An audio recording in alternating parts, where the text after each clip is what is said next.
சங்கீதம் 22. அகிலேத் ஷஹார் என்னும் ராகத்தில் பாடி ராக தலைவனுக்கு ஒப்புவிக்கப்பட்ட தாவீதின் சங்கீதம்.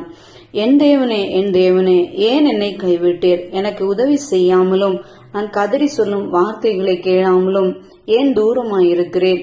என் தேவனே, நான் பகலிலே கூப்பிடுகிறேன், உத்தரவு கொடீர். இரவிலே கூப்பிடுகிறேன், எனக்கு அமைதல் இல்லை. இஸ்ரவேலின் துதிகளுக்குள் வாசமாயிருக்கிற தேவரீரே பரிசுத்தர். எங்கள் பிதாக்கள் உம்மிடத்தில் நம்பிக்கை வைத்தார்கள். நம்பின அவர்களை நீர் விடுவித்தீர். உம்மை நோக்கி கூப்பிட்டு தப்பினார்கள். உம்மை நம்பி வெட்கப்பட்டு போகாதிருந்தார்கள். நானோ ஒரு புழு, மனுஷன் அல்ல. மனுஷரால் நிந்திக்கப்பட்டும் ஜனங்களால் அவமதிக்கப்பட்டும் இருக்கிறேன். என்னை பார்க்கிறவர்கள் எல்லாரும் என்னை பரியாசம் பண்ணி உதட்டை பிதுக்கி தலையை துலுக்கி கர்த்தர் மேல் நம்பிக்கையாயிருந்தானே, அவர் இவனை விடுவிக்கட்டும். இவன் மேல் பிரியமாயிருக்கிறாரே, இப்பொழுது இவனை மீட்டு விடட்டும் என்கிறார்கள். நீரே என்னை கர்ப்பத்திலிருந்து எடுத்தவர். என் தாயின் முலைப்பாலை நான் உண்கையில் என்னை உம்முடைய பேரில் நம்பிக்கையாயிருக்க பண்ணினீர்.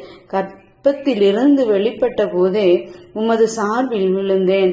நான் என் தாயின் வயிற்றில் இருந்தது முதல் நீர் என் தேவனாயிருக்கிறீர். என்னை விட்டு தூரமாகாதேயும். ஆபத்து கிட்டி இருக்கிறது, சகாயரம் இல்லை. அநேகம் காளைகள் என்னை சூழ்ந்திருக்கிறது. பாசான் தேசத்து பலத்த எருதுகள் என்னை வளைந்து கொண்டது.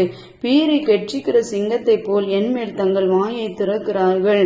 தண்ணீரை போல ஊற்றுண்டேன். என் எலும்புகள் எல்லாம் கட்டுவிட்டது. என் இருதயம் மெழுகு போலாகி என் குடல்களில் நடுவே உருகிற்று. என் பலன் ஓட்டை போல காய்ந்தது. என் நாவு மேல் வாயோடு ஒட்டி கொண்டது. என்னை மரண தூளிலே போடுகிறேன். நாய்கள் என்னை சூழ்ந்திருக்கிறது. பொல்லாதவர்களின் கூட்டம் என்னை வளைந்து கொண்டது. என் கைகளையும் என் கால்களையும் உருவ குத்தினார்கள். என் எலும்புகள் எல்லாம் நான் எண்ணலாம். அவர்கள் என்னை நோக்கி பார்த்து கொண்டிருக்கிறார்கள். என் வஸ்திரங்களை தங்களுக்குள்ளே பங்கிட்டு என் உடைகளின் பேரில் சீட்டு போடுகிறார்கள். ஆனாலும் கர்த்தாவே, நீர் எனக்கு தூரமாகாதேயும். என் பலனே, எனக்கு சகாயம் பண்ண தீவிரித்து கொள்ளும்.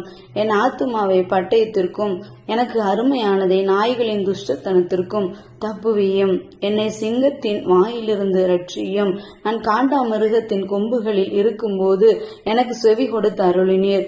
உம்முடைய நாமத்தை என் சகோதரருக்கு அறிவித்து சபை நடுவில் உம்மை துதிப்பேன். கர்த்தருக்கு பயப்படுகிறவர்களே, அவரை துதியுங்கள். யாக்கோபின் சந்ததியாரே, நீங்கள் எல்லாரும் அவரை கனம் பண்ணுங்கள். இஸ்ரவேலின் வம்சத்தாரே, நீங்கள் எல்லாரும்